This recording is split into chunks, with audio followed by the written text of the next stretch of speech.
মহাবিদ্যালয়ত গ্ৰীষ্মকালীন কৰ্মশালাৰ শুভ আৰম্ভণি। অভিনন্দন গোষ্ঠী আৰু প্ৰাগজ্যোতিষ মহাবিদ্যালয়ৰ অসমীয়া বিভাগৰ সহযোগত অভিনয় নৃত্য গ্ৰীষ্মকালীন কৰ্মশালাৰ আয়োজন। কৰ্মশালাৰ শুভ আৰম্ভণি কৰে অভিনেত্ৰী মাধুৰিমা চৌধুৰী। এই কৰ্মশালাখন আজিৰ পৰা 19 জুলাইত অনুষ্ঠিত হ'ব।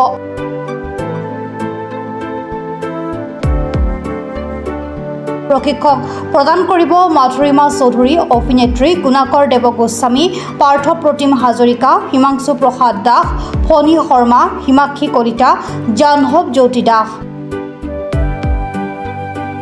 উল্লেখ্য যে কৰ্মশালাৰ অন্তত এখন পূৰ্ণদৈৰ্ঘ্য নাট মঞ্চস্থ কৰা হ'ব, লগতে এখন ৰাষ্ট্ৰীয় পৰ্যায়ৰ ছবি নিৰ্মাণ কৰা হ'ব।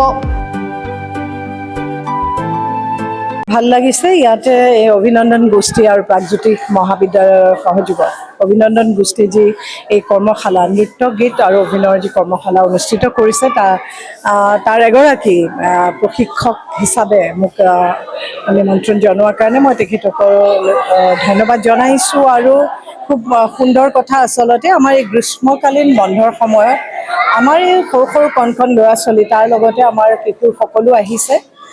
গোটেই উঠি অহা প্ৰজন্মৰ কাৰণে যি এই অনুষ্ঠিত কৰিছে কৰ্মশালা, অতিকে ভাল লগা কথা। কিয়নো মই সদায় ভাবোঁ এটা কথা যে সৃষ্টিশীল মন এটা যদি জন্ম দিব পাৰি ল'ৰা ছোৱালীৰ মনৰ মাজত, তেতিয়াহ'লে সেই ল'ৰা ছোৱালী কেতিয়াও ধ্বংসৰ কৰাৰ কথা চিন্তা কৰিব নোৱাৰে। গতিকে এই এনেকুৱা ধৰণৰ কৰ্মশালাসমূহে আচলতে এই আমাৰ ল'ৰা ছোৱালীবিলাকক উঠি অহা প্ৰজন্মৰ মনত এটা সৃষ্টিশীল মনৰ জন্ম দিয়ে।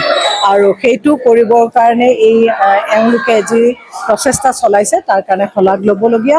আৰু ময়ো ধন্যবাদ জনাইছোঁ। মোৰ ভাল লাগিছে আহি, কাৰণ একেবাৰে অকণমানিটোৰ পৰা একে ডাঙৰলৈকে আহিছে কৰ্মশালাখনিত। কিন্তু মই আজি আহিছোঁ একেবাৰে ইমান কম সময়ৰ ভিতৰত এটা সীমিত অভিনয়ে হওক, নৃত্যই হওক, গীতেই হওক, এই 5-10 দিনত শিকা বস্তু নহয়। তাৰ কাৰণে সময় লাগিব, যত্ন লাগিব, চেষ্টা লাগিব।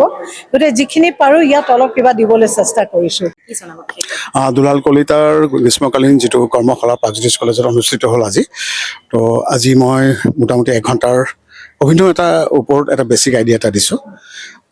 আচলতে 8 দিন বা 10 দিনত এটা অভিনয়ৰ যিটো ছাবজেক্ট সেইটো কভাৰ কৰিব নোৱাৰি। গুৱাহাটীৰ পৰা পূজা দাসৰ ৰিপৰ্ট, প্ৰাত টাইম ডিজিটেল। শদিয়াৰ পৰা ধুবুৰীলৈ, বৰাকৰ পৰা ব্ৰহ্মপুত্ৰলৈ সকলোৰে মাজত চিনাকি এটা নাম প্ৰাত টাইম। থলুৱা ভাষা, কৃষ্টি আৰু সত্য বাতৰিৰ আধাৰত প্ৰতিষ্ঠিত খবৰ প্ৰাত টাইমৰ প্ৰতিটো বা বাতৰি পুংখানুপুংখভাৱে চাবলৈ Facebook, YouTube, website, Twitter, Instagram আৰু ব্লগাৰ